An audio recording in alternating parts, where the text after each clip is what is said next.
Can you hear me?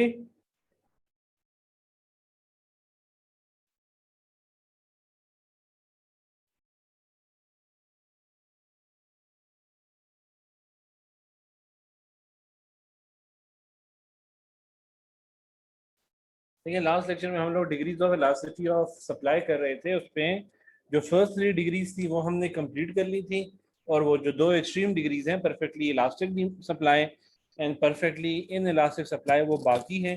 तो आज number 4 से स्टार्ट करते हैं।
देखिए जो इस पेज पे जो लिखा हुआ है ना, ये नंबर 4 परफेक्टली इलास्टिक सप्लाई, जब ये आप लिख लें तो मुझे डन कहें, तो मैं अगले पेज पे लिखना स्टार्ट करता हूँ।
तो ये जो परफेक्टली इलास्टिक सप्लाई है, इसकी जो एक्सप्लेनेशन है ये बिल्कुल उस तरह से है जैसे हमने परफेक्टली इलास्टिक डिमांड की एक्सप्लेनेशन की थी।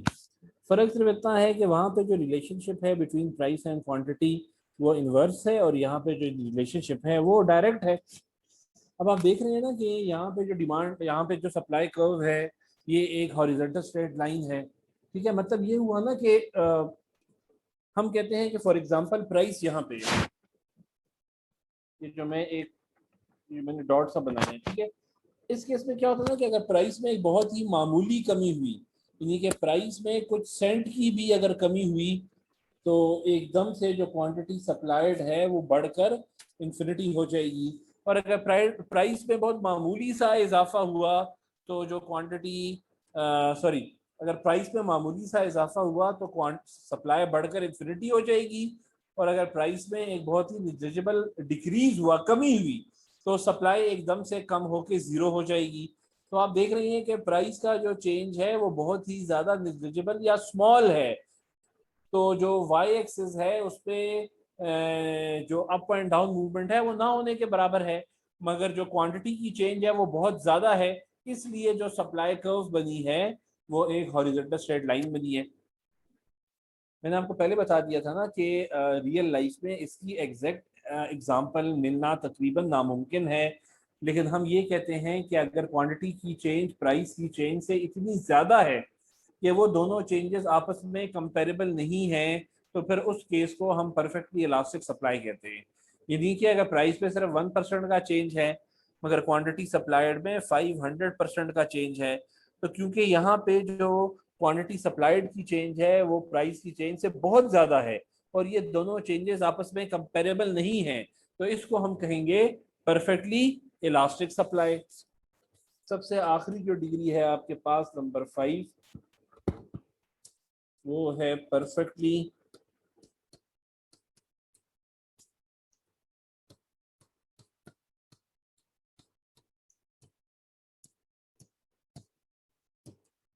In elastic supply.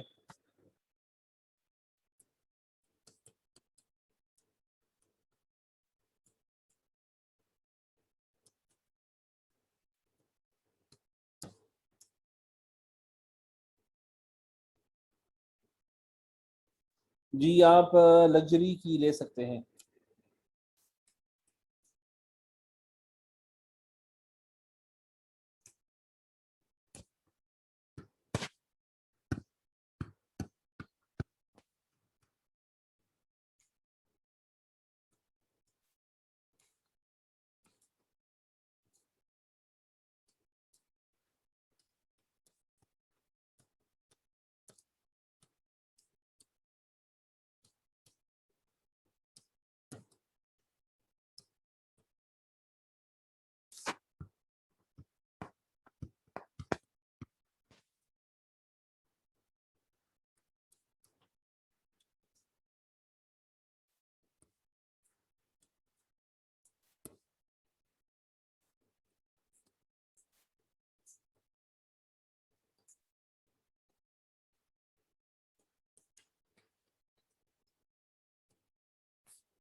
ठीक है, जो आखिरी डिग्री है वो क्या है? आखिरी डिग्री आपके पास है परफेक्टली इन इलास्टिक सप्लाई, जिसको हम क्या कहते हैं कि भाई if with changes in price quantity supply does not change at all then elasticity of supply is called perfectly elastic. यानी कि अगर ऐसा हो ना कि प्राइस तो चेंज हो रही है लेकिन प्राइस के चेंज होने के साथ जो क्वांटिटी है उसमें किसी किस्म का कोई भी चेंज नहीं है और वो कांस्टेंट है, तो फिर उसको हम कहते हैं कि this is perfectly in elastic supply. ठीक है, अब यहाँ पे आप देख रहे हैं जो कि ग्राफ मैंने इसके लिए बनाया है, ग्राफ जो मैंने बनाया है इसमें आप देख रहे हैं कि जो क्वांटिटी सप्लाइड है देखिए वो यहाँ पर है। मिसाल के तौर पे इसके नीचे मैं वैल्यू लेता हूँ 50, जिसके बाद आप देख रहे हैं कि मे बी प्राइस में तो इजाफा हो रहा है, प्राइस जो है वो बढ़ रही है, लेकिन प्राइस के बढ़ने के साथ क्वांटिटी सप्लाइड में कोई भी चेंज नहीं है, वो बिल्कुल कांस्टेंट है। तो चूंकि क्वांटिटी सप्लाइड में कोई चेंज नहीं है तो जो परसेंटेज चेंज इन क्यूएस है वो जीरो हो जाएगा, तो ई एस जीरो हो गया, और जो सप्लाई कर्व बनी है वो क्या बनी है, it is a vertical straight line. ये क्लियर है?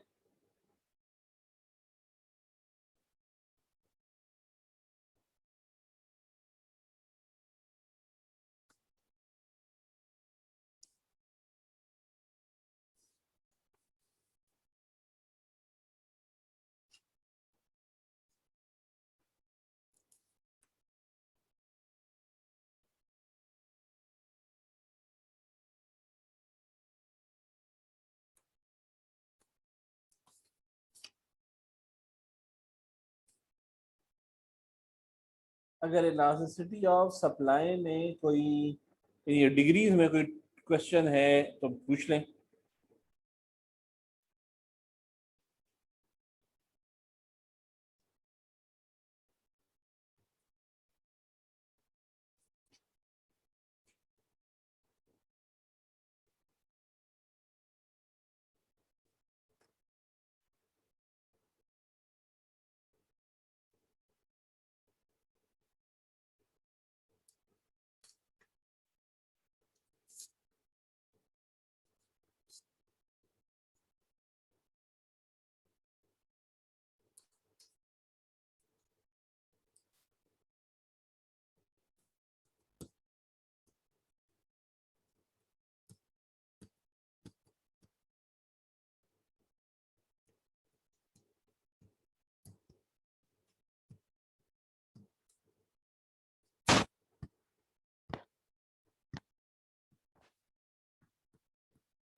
देखिए ये पेज नंबर 87 पर एक टॉपिक है price elasticity of supply more details.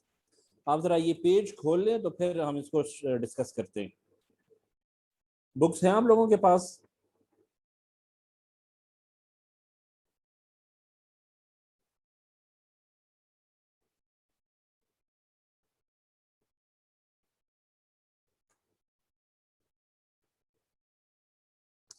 Page number 87 पे देखिए, ये लिखा हुआ है price elasticity of supply more details, मगर असल में ये टॉपिक क्या है, टॉपिक ये है determinants of elasticity of supply. देखिए अगर आप लोगों को याद हो ना तो ये टॉपिक हमने इलास्टिसिटी ऑफ डिमांड में भी डिस्कस किया था। इलास्टिसिटी ऑफ डिमांड के केस में हमने एक टॉपिक डिस्कस किया था determinants of elasticity of demand, जो कि असल में वो फैक्टर्स हैं या वो वेरिएबल्स हैं जो कि ये डिटरमिन करते हैं कि जो इलास्टिसिटी ऑफ डिमांड है वो इलास्टिक होगी कि वो इन इलास्टिक होगी। तो अगर आपको याद हो तो हमने किया था the proportion of income spent on the good, availability of substitute, whether the good is a necessary और लग्जरी, याद है आप लोगों को? हमने ये टॉपिक किए थे, तो ये फैक्टर डिसाइड करते थे कि इलास्टिसिटी और डिमांड जो है ये इलास्टिक है कि इलास्टिक। अब वही चीज़ हमने इलास्टिसिटी ऑफ सप्लाई में डिस्कस करनी है कि भाई हमारी मार्केट के अंदर वो कौन से फैक्टर्स हैं जो कि इस बात को डिटरमिन करते हैं कि जो इलास्टिसिटी ऑफ सप्लाई है ये इलास्टिक है कि ये इन इलास्टिक है। अब इसमें जो नंबर 1 पॉइंट ये डिस्कस कर रहे हैं, पॉइंट नंबर 1, वो है ग्रेटर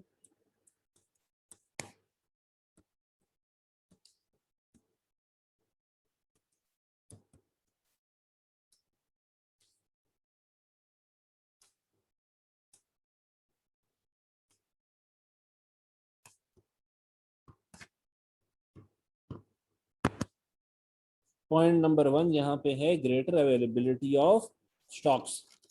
देखिए, अगर एक फर्म के पास स्टॉक जो है वो ग्रेटर क्वांटिटी में अवेलेबल हैं, तो क्या होगा कि मार्केट में जैसे ही प्राइस में थोड़ा सा भी इजाफा होगा तो ये कंपनी एकदम से अपने स्टॉक को मार्केट में ले आएगी बेचने के लिए, क्योंकि इसके पास स्टॉक बहुत ज़्यादा क्वांटिटी में अवेलेबल है। तो ये बहुत मुमकिन है कि जो प्राइस का चेंज है वो बहुत कम हो, मगर वो जो सप्लाई का चेंज है वो उससे काफ़ी ज़्यादा हो जाए। इसका मतलब है कि अगर तो किसी फर्म के पास there is greater availability of stock, तो इससे क्या होगा, जो इलास्टिसिटी ऑफ सप्लाई होगी वो क्या होगी, वो इलास्टिक हो जाएगी। हाँ जी, ये पॉइंट नंबर 1 समझ में आया आपको? Point number 1।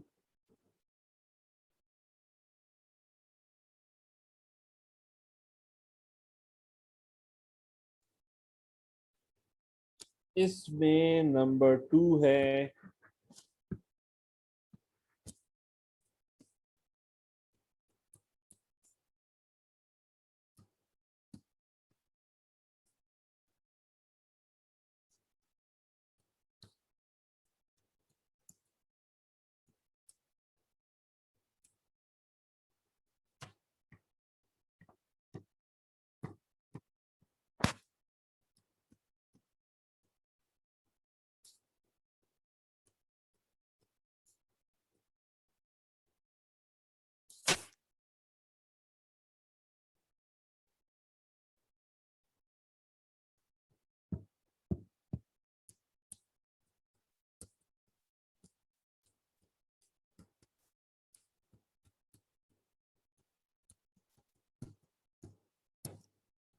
अच्छा, दूसरा वो फैक्टर जिसमें इलास्टिसिटी ऑफ सप्लाई डिपेंड करती है वो है greater ability for firms to switch resources to and from substitutes in production.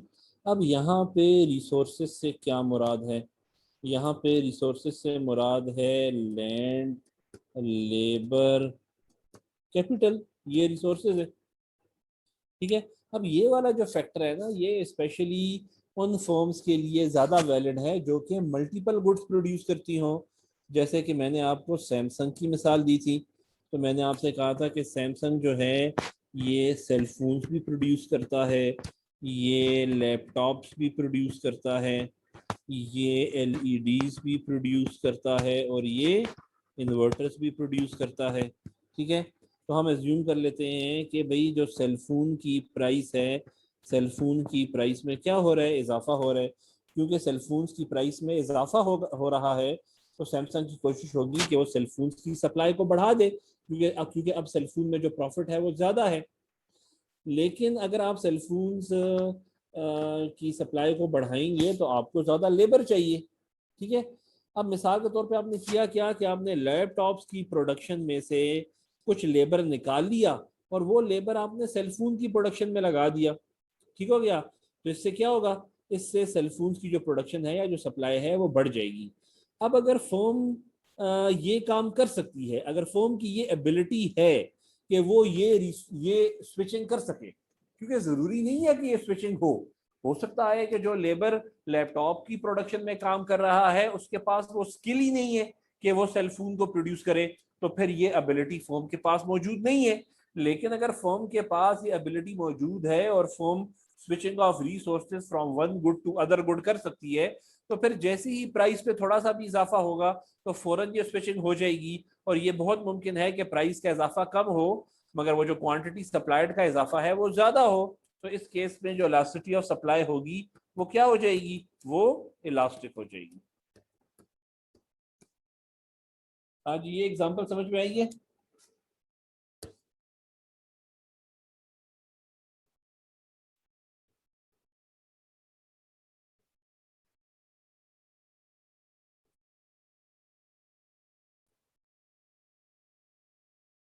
चलिए मुश्तबा, इसको हम आखिर में दोबारा से डिस्कस कर लेते, कोई मसला नहीं मुश्तबा। हम आगे फैक्टर करते हैं, ये फैक्टर आखिर में दोबारा डिस्कस करेंगे, दोबारा से एक्सप्लेन कर दूंगा। ठीक है। तीसरा फैक्टर है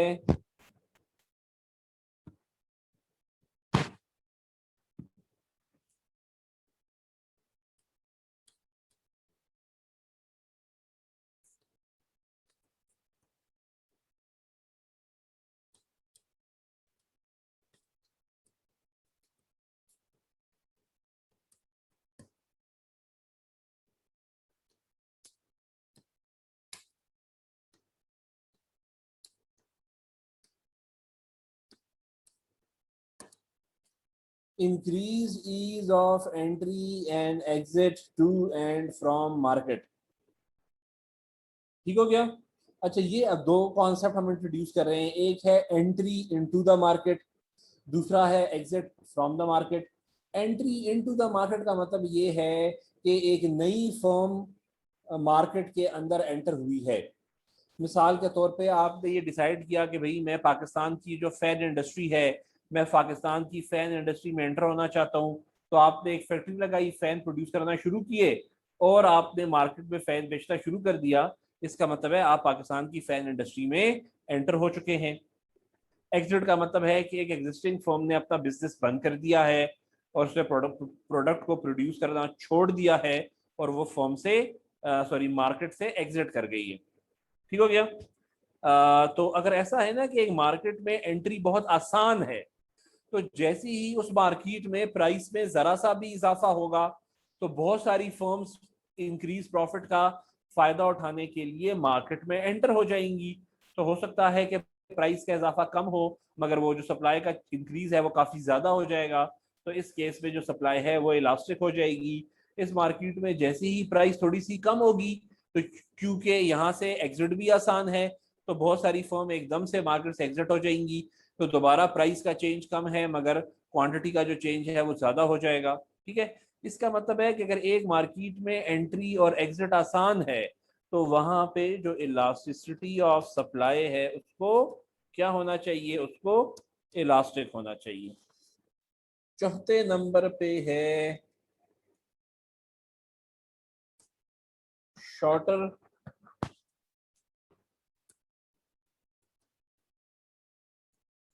लेंथ ऑफ प्रोडक्शन प्रोसेस। देखिए कुछ गुड्स ऐसे होते हैं ना कि उनका जो प्रोडक्शन प्रोसेस होता है वो बड़ा शॉर्ट होता है और कुछ गुड्स का जो प्रोडक्शन प्रोसेस है वो बड़ा लॉन्ग होता है। यानी कि कुछ गुड्स ऐसे हैं ना जो कुछ मिनटों के अंदर या कुछ घंटों के अंदर बन जाते हैं। तो उन गुड्स के केस में आप एक दिन में उनके थाउजेंड थाउजेंड यूनिट्स भी बना सकते हैं। मगर कुछ गुड्स ऐसे होते हैं कि जिनका जो प्रोडक्शन प्रोसेस है वो बहुत ज्यादा लंबा होता है तो वो फिर मैन्युफैक्चर होने में काफी टाइम लगाते हैं। मैं आपको इसकी मिसाल देता हूँ कि अगर ऐसा है ना कि एक गुड है कि जिसकी जो प्रोडक्शन प्रोसेस है वो बहुत शॉर्ट है, तो जैसे ही उस गुड की प्राइस पे इजाफा होगा तो चूंकि इसका प्रोडक्शन प्रोसेस शॉर्ट है तो प्रोड्यूसर एकदम से इसको बल्क में प्रोड्यूस कर लेगा।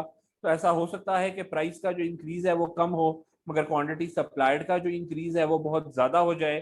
तो इस केस में सप्लाई क्या हो जाएगी, इस केस में जो सप्लाई है वो इलास्टिक हो जाएगी। लेकिन कुछ गुड्स ऐसी है ना कि जिनका जो प्रोडक्शन प्रोसेस है वो बड़ा लॉन्ग है, जैसे कि टोमेटो टमाटर। अब अगर टमाटर की फसल पकने में 4 महीने लगते हैं और आपको अभी फसल लगाए हुए सिर्फ 15 दिन हुए हैं और मार्केट में कीमत अगर टमाटर की 600 रुपए किलो तक भी पहुंच जाए तो आप एकदम से तो सप्लाई को नहीं बढ़ा सकते ना, क्योंकि अभी वो प्रोडक्शन प्रोसेस कंप्लीट नहीं हुआ और प्रोडक्शन प्रोसेस कंप्लीट होने में बहुत टाइम है क्योंकि इसका जो प्रोडक्शन प्रोसेस है वो बड़ा लॉन्ग है। तो इस केस में क्या रहेगा कि प्राइस का इजाफा ज्यादा होगा और जो क्वांटिटी सप्लाइड का चेंज है वो बड़ा कम होगा। तो यहाँ पे क्या हो जाएगा, जो प्रोडक्शन जो इलास्टिसिटी है वो इन इलास्टिक होगी। इसका मतलब है कि अगर length of production process short है तो फिर तो इलास्टिसिटी इलास्टिक है और अगर लेंथ ऑफ प्रोडक्शन प्रोसेस जो है वो लॉन्ग है तो फिर जो इलास्टिसिटी है वो इन इलास्टिक होगी। हाँ जी, ये क्लियर है।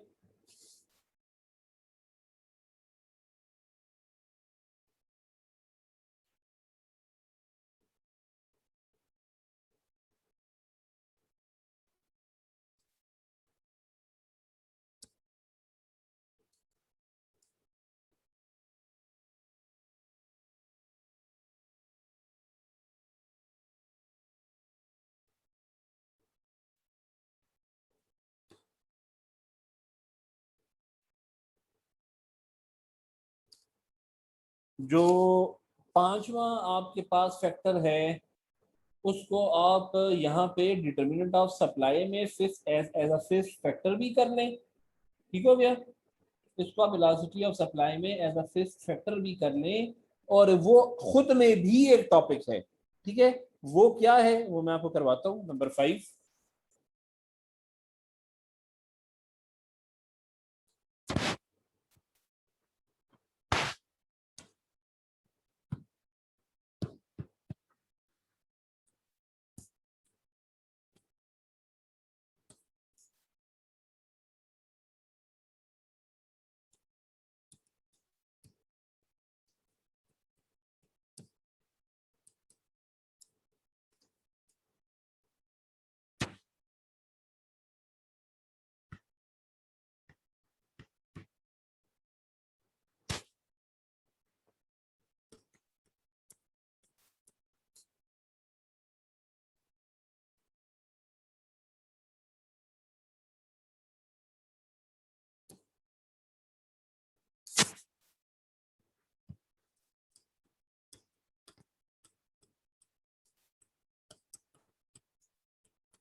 अच्छा, जो फिफ्थ फैक्टर है ना, ये है the length of time since the change in demand conditions changed.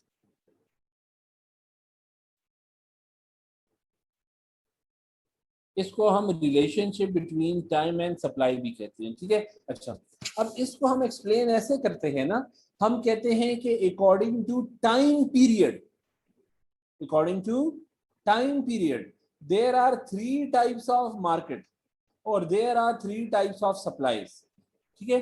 तो जो पहली मार्केट है अकॉर्डिंग टू टाइम पीरियड, उसको कहा जाता है मोमेंट्री,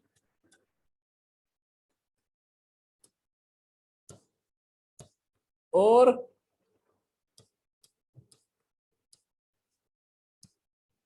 मार्केट पीरियड, ठीक है। मोमेंट्री और मार्केट पीरियड ये एक ऐसी मार्केट है कि जब इसमें डिमांड चेंज होती है तो प्रोड्यूसर के पास सप्लाई को एडजस्ट करने का बिल्कुल भी टाइम नहीं होता, ठीक है। सूरन क्या होना चाहिए कि अगर मार्केट में डिमांड चेंज हो रही है, फॉर एग्जांपल डिमांड ज़्यादा हो रही है, तो प्रोड्यूसर को चाहिए कि वो अपनी सप्लाई को एडजस्ट करे, यानी कि वो भी सप्लाई को ज़्यादा करे क्योंकि डिमांड ज़्यादा हो रही है। लेकिन मोमेंट्री पीरियड मार्केट जो है ये एक ऐसी मार्केट है कि इसमें जो टाइम का एलिमेंट है वो इतना कम है कि अगर डिमांड चेंज हो भी रही है, प्राइस चेंज हो भी रही है, तो प्रोड्यूसर के पास सप्लाई को एडजस्ट करने का बिल्कुल कोई टाइम नहीं है। तो इस मार्केट में सप्लाई सिरे से चेंज ही नहीं हो पाती, ठीक है। इसकी जो मिसाल है वो है फ्रूट्स एंड वेजिटेबल्स। जैसे मैंने अभी आपको मिसाल दी थी कि अगर टमाटर की प्राइस आज मार्केट में 600 रुपये हो जाए, ठीक है, तो प्रोड्यूसर एक दम से तो सप्लाई को में इजाफा नहीं कर सकता ना, सप्लाई तो कांस्टेंट रहेगी। तो मोमेंट्री पीरियड मार्केट में जो सप्लाई है ये क्या रहती है, ये रहती है परफेक्टली इनइलास्टिक। इसको मैं बुक से पढ़ देता हूँ। बुक में लिखा हुआ है immediately following the demand change, क्या चीज, immediately following the demand change when supply had no chance to respond, here supply is perfectly inelastic. यदि के बुक वालों ने लिखा कि भाई डिमांड के चेंज होने के फौरन बाद जब सप्लाई को रिस्पॉन्ड करने का कोई भी टाइम नहीं मिला, तो सप्लाई कांस्टेंट है, जिसको हम क्या कहते हैं, परफेक्टली इन इलास्टिक सप्लाई। जो दूसरी मार्केट है अकॉर्डिंग टू टाइम पीरियड, उसको कहा जाता है शॉर्ट रन पीरियड।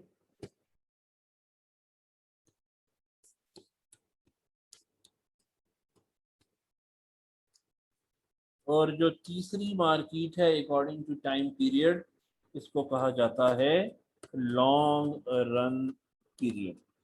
पहले जरा शॉर्ट रन पीरियड की बात करते हैं। लेकिन जो शॉर्ट रन पीरियड है ना, ये एक इंटरमीडिएट स्टेज है।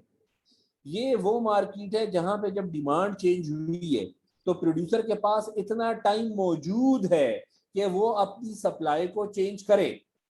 तो सप्लाई चेंज होती है, लेकिन सप्लाई की जो चेंज है वो डिमांड के चेंज को फुली इनकॉर्पोरेट नहीं कर सकती, ठीक है।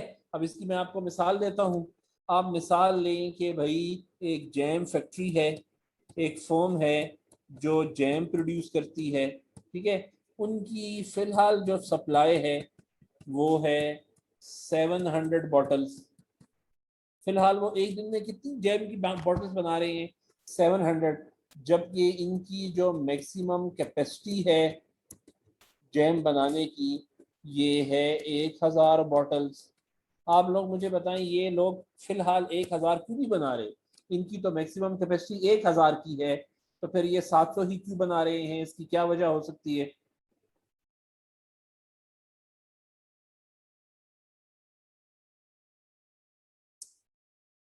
इसकी वजह यह है कि डिमांड इतनी है, नहीं, टाइम का मसला नहीं है। इसकी वजह यह है कि फिलहाल फिलहाल डिमांड इतनी है, फिलहाल डिमांड इतनी है, ठीक है। अच्छा, अब क्या होता है ना कि मार्केट में डिमांड इंक्रीज होती है, मार्केट में डिमांड इंक्रीज होकर हो जाती है 1200 बॉटल्स पर डे, ठीक है। तो ये लोग क्या करते हैं, ये लोग भी अपनी सप्लाई को इंक्रीज करते हैं, ये लोग भी अपनी सप्लाई को इंक्रीज करते हैं, लेकिन आप लोग मुझे बताएं ये सप्लाई को कहां तक इंक्रीज कर सकते हैं? बताएं मुझे, ये सप्लाई को कहां तक इंक्रीज कर सकते हैं?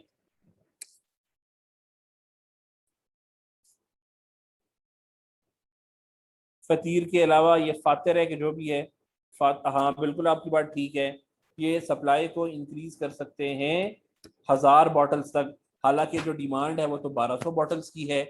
ठीक है, तो ये जो शॉर्ट रन पीरियड है ना, देखिए जो शॉर्ट रन पीरियड है ये क्या है? शॉर्ट रन पीरियड जो है ये एक इंटरमीडिएट स्टेज है, जिसमें जब डिमांड बढ़ती है तो प्रोड्यूसर के पास इतना टाइम मौजूद है कि वो सप्लाई को बढ़ा सके, लेकिन जो सप्लाई का चेंज है वो डिमांड के चेंज को फुली इनकॉर्पोरेट नहीं कर सक रहा। देखिए अगर यहाँ सप्लाई का चेंज डिमांड के चेंज को फुली इनकॉर्पोरेट करता ना, तो सप्लाई को 1200 तक हो जाना चाहिए था, लेकिन वो 1200 तक नहीं गया, बल्कि सिर्फ अपनी मैक्सिमम कैपेसिटी 1000 तक गया है। तो सप्लाई बढ़ी है, लेकिन सप्लाई के इंक्रीज ने डिमांड के इंक्रीज को फुली इनकॉर्पोरेट नहीं किया। जबकि जो लॉन्ग रन पीरियड है, लॉन्ग रन पीरियड या लॉन्ग पीरियड मार्केट भी इसे कहते हैं, ये एक ऐसी मार्केट है कि जहां पे प्रोड्यूसर के पास टाइम इतना ज्यादा है कि जब डिमांड चेंज होती है तो वो सप्लाई चेंज करने के लिए उसके पास इतना ज्यादा टाइम होता है कि वो डिमांड के चेंज को फुली इनकॉर्पोरेट कर सकता है। यानी कि ऊपर वाली एग्जांपल में जो मैंने शॉर्ट रन में दी थी, अगर तो इस प्रोड्यूसर के पास इतना ज्यादा टाइम है कि वो नई मशीनरी खरीद लेता है, वो न्यू मशीनरी खरीद लेता है, वो नया लेबर हायर कर लेता है, वो अपनी जो फैक्ट्री की कैपेसिटी है उसको बढ़ा देता है, और बढ़ा के 1200 बॉटल्स ही प्रोड्यूस करना शुरू कर देता है। तो अब सप्लाई के चेंज ने डिमांड के चेंज को क्या कर दिया? फुली इनकॉर्पोरेट कर दिया। तो इस मार्केट को अब हम एक लॉन्ग रन पीरियड मार्केट कहेंगे। हाँ जी, ये तीनों मार्केट समझ में आई है?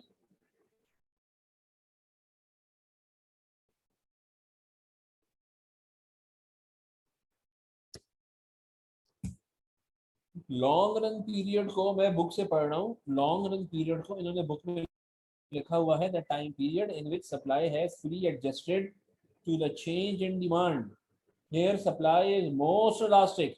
इंपॉर्टेंट चीज क्या लिखी हुई है? The time period in which supply has fully adjusted the change in demand, वो जो डिमांड का चेंज था उसको फुली एडजस्ट या फुली इनकॉर्पोरेट कर दिया गया है। जबकि शॉर्ट रन पीरियड में लिखा है an intermediate stage when supply has begun to change, यानी चेंज तो हो रही है but has not fully incorporated the demand change, here supply is inelastic. ये तीनों क्लियर है? ये तीनों क्लियर है? मुझे बताइए जरा।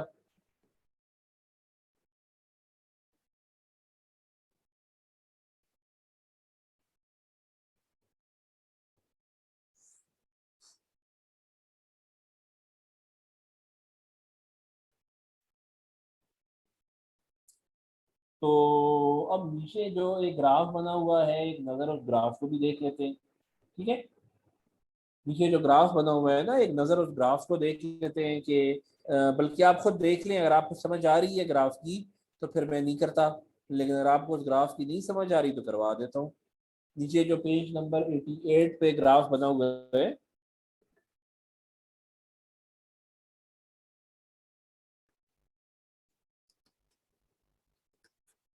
इसको थोड़ा सा देख लें। अगर तो समझ आ रही है खुद से तो फिर मैं नहीं करवाता, नहीं समझ आ रही तो फिर करवा देता हूँ।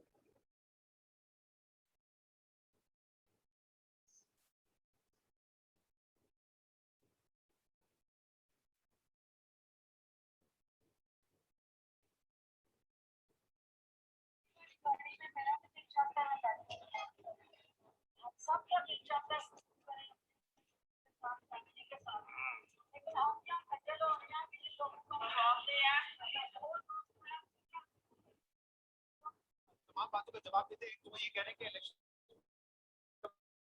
पाकिस्तान इसको स्पेरेट करे, अगर आप स्पेरेट करेंगे तो हमें मारेगा। दूसरा हो गया आरटीएस की तरह एक और आप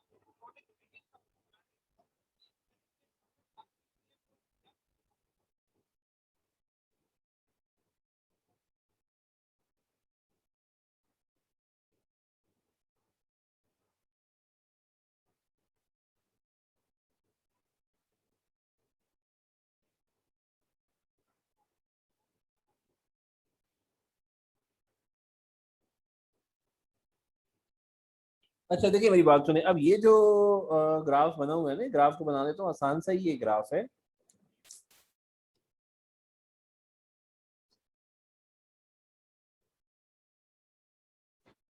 देखिए आपके पास जो एक्स एक्सेस है उस पे एज यूजुअल क्वांटिटी हमने ली हुई है, जो वाई एक्सेस है एज यूजुअल हमने उस पे प्राइस ली हुई है।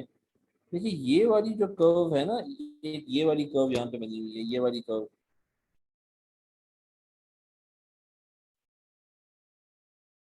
ये है एस एम, यानी कि ये मोमेंट्री पीरियड की सप्लाई है।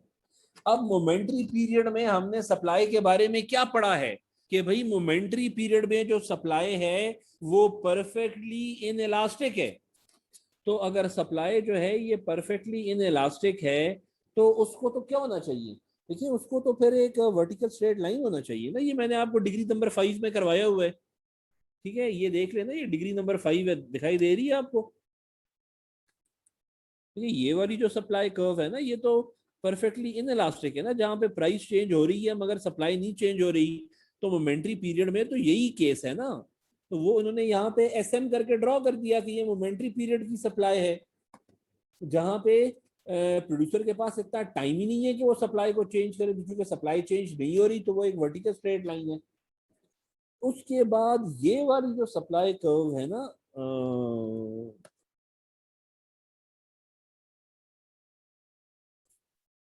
ये एक और सप्लाई कर्व है जो कि ये है, इसको उन्होंने लिखा हुआ है एस एस। ठीक है, अब एस एस से क्या मुराद है, एस एस से मुराद है शॉर्ट रन पीरियड। ये शॉर्ट रन पीरियड की सप्लाई है। तो यहाँ पे आप देख रहे हैं, आप सप्लाई जो है वो बिल्कुल कांस्टेंट नहीं है, बल्कि अब सप्लाई ने चेंज करना स्टार्ट किया है। और ये वाली जो सप्लाई है, एक और सप्लाई है जो कि इस तरह से है, इसको उन्होंने लिखा हुआ है एस एल। तो ये लॉन्ग पीरियड की सप्लाई है।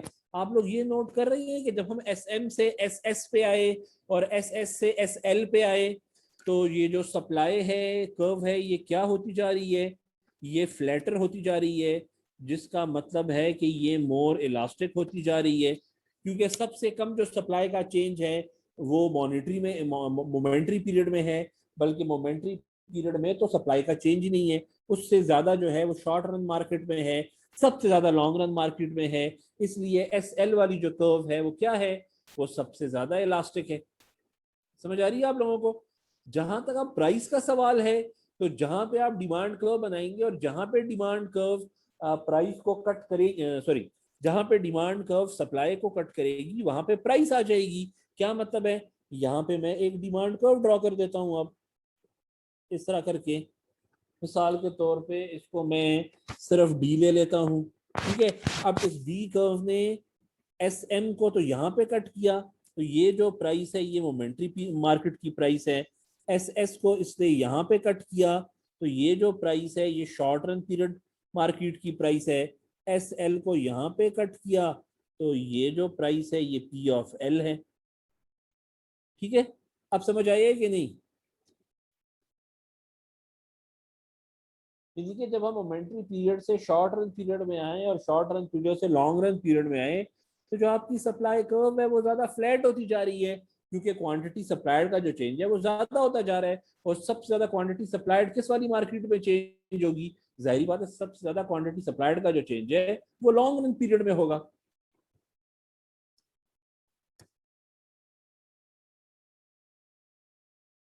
हाँ जी, क्लियर है।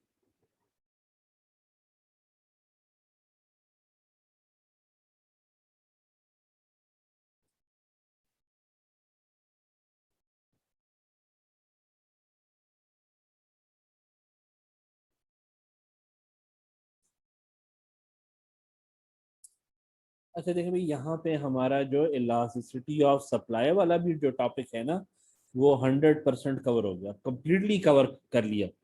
तो हम डिमांड सारा पढ़ लिया, demand theory, elasticity of demand सारी पढ़ चुके हैं। हमने सप्लाई थ्योरी सारी पढ़ ली, इलास्टिसिटी ऑफ सप्लाई जो है वो हम सारा पढ़ चुके हैं। ठीक हो गया, तो वो टॉपिक कंप्लीटली ख़त्म हो गए।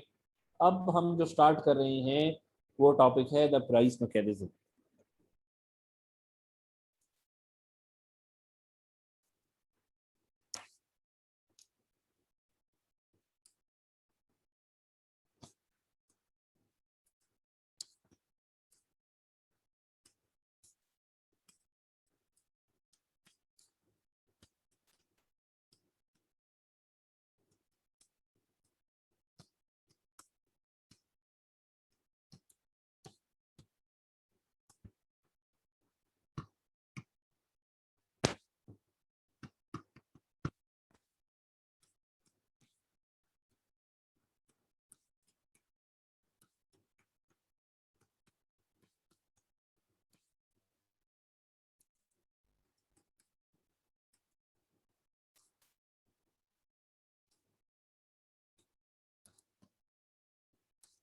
ठीक है। तो ये पेज नंबर 58 पे टॉपिक है द प्राइस मैकेनिज्म या मार्केट इक्विलिब्रियम। देखिए मैं आपको जब से हमने इकोनॉमिक्स पढ़ना स्टार्ट किया ना, पहले दिन से पूछता आ रहा हूँ कि भाई मार्केट में किसी चीज की, किसी भी कमोडिटी की जो प्राइस है ये कैसे डिटरमिन होती है। ठीक है। तो इसको हमने आंसर किया कि भाई ये जो प्राइस है ये आम तौर पर लोग ये कहते हैं कि डिमांड पे डिपेंड करता है। सरदार मुस्तफ़ा आज के लिए काफी नहीं है। अभी 10 मिनट बाकी है ना, तो आज के लिए नहीं काफी। वैसे भी आप लोगों का जो सेक्शन है अब वो दूसरे सेक्शन से पीछे रह गया है। और अताउल्ला की बात के कल छुट्टी भी है। ठीक हो गया। और आप कुछ कर भी नहीं रहे सिवाय इसके कि स्क्रीन की तरफ देख रहे हो। बोल तो हम रहे हैं ना। तो खैर है, एक 10 मिनट और बैठ जाए।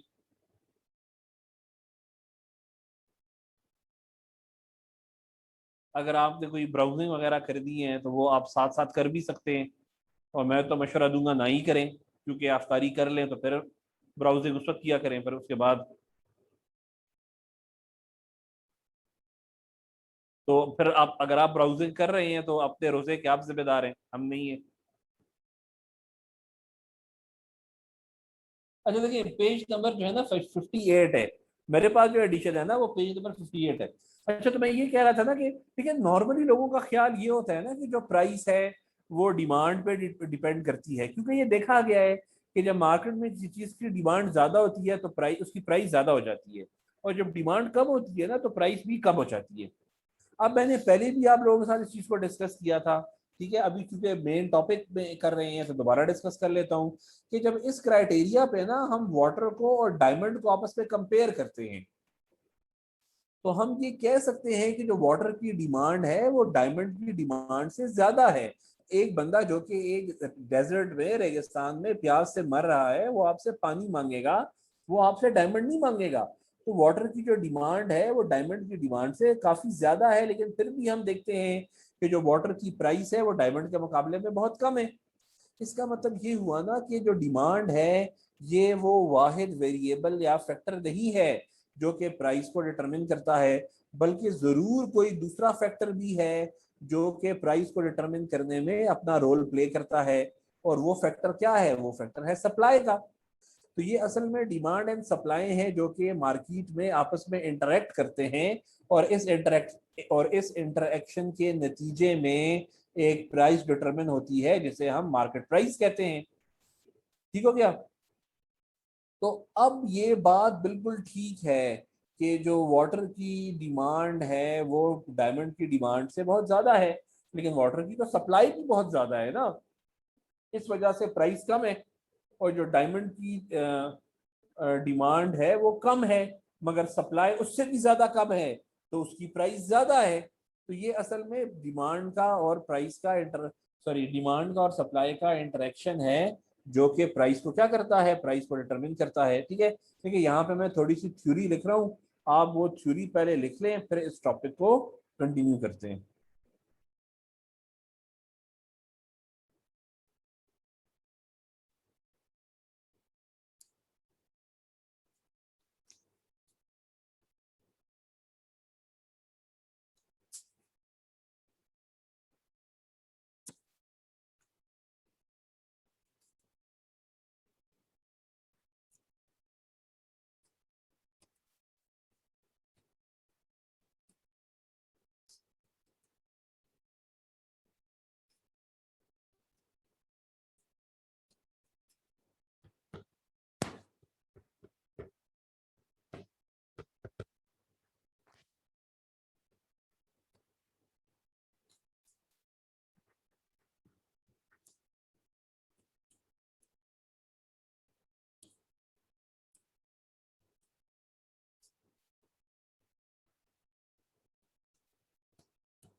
you're looking at is the father to over 80 children, but these children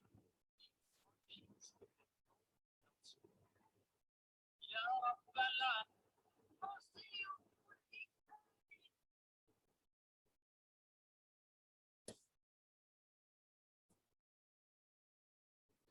देखिए ये लिख के डंग बोले, क्या लिखा हुआ है, द प्राइस मैकेनिज्म, जिसको हम मार्केट इक्विलिब्रियम भी कहते हैं। The price of a good in the market is determined by the market forces of demand and supply. Price is determined at a point where the quantity demanded of the good and the quantity supplied becomes equal. Price at that point is called equilibrium price and quantity is called equilibrium quantity. ठीक है, यानी कि price, जो price है वो उस जगह पे डिटरमिन होती है जहाँ पे किसी भी गुड की जो क्वांटिटी सप्लाइड है और जो क्वांटिटी डिमांडेड है वो एग्जैक्टली इक्वल हो जाती है। उस पॉइंट पे जो प्राइस है उसको हम इक्विलिब्रियम प्राइस कहते हैं और जो क्वांटिटी है उसको इक्विलिब्रियम क्वांटिटी कहते हैं। अब ये एक पूरा प्रोसेस है, लेकिन चूंकि 2 मिनट रह गए हैं ना, तो ये आज नहीं करवाता है। इंशाल्लाह ये आपको फिर बुध के दिन करवाऊंगा, क्योंकि कल तो वैसे भी कैफ के रिजल्ट की वजह से छुट्टी है आप लोगों की।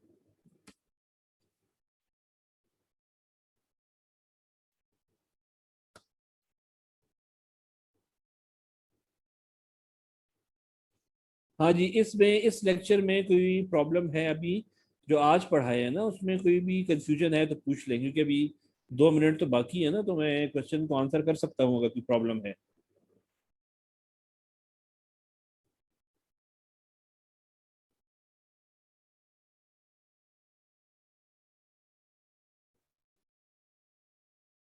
ठीक है, वो करवा देता हूँ।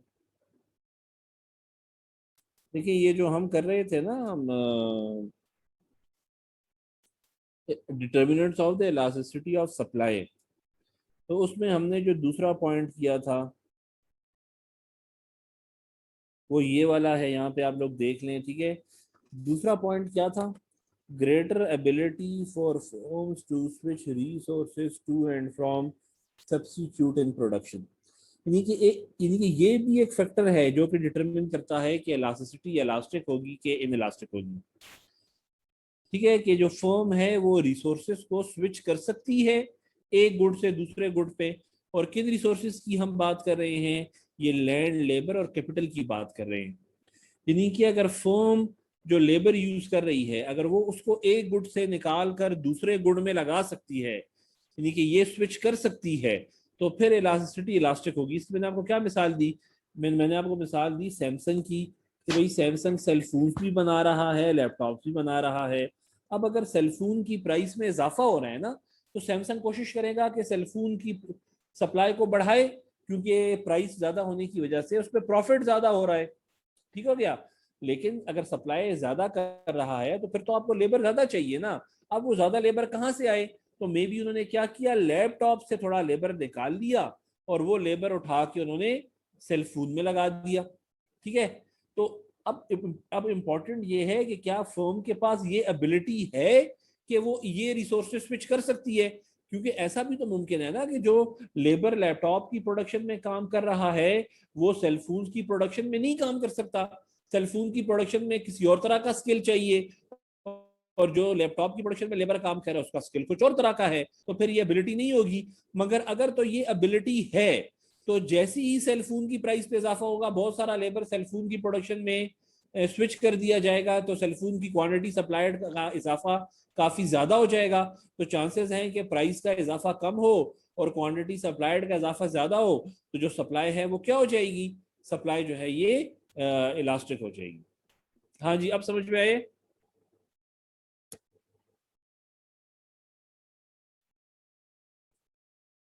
और अगर एबिलिटी ना हो तो फिर इन इलास्टिक होगा, बात बिल्कुल ठीक है। तो इंशाल्लाह फिर वेडनेसडे के दिन आपसे मुलाकात होगी क्लास में। ठीक है, टिल देन टेक केयर जी, खुदा हाफिज।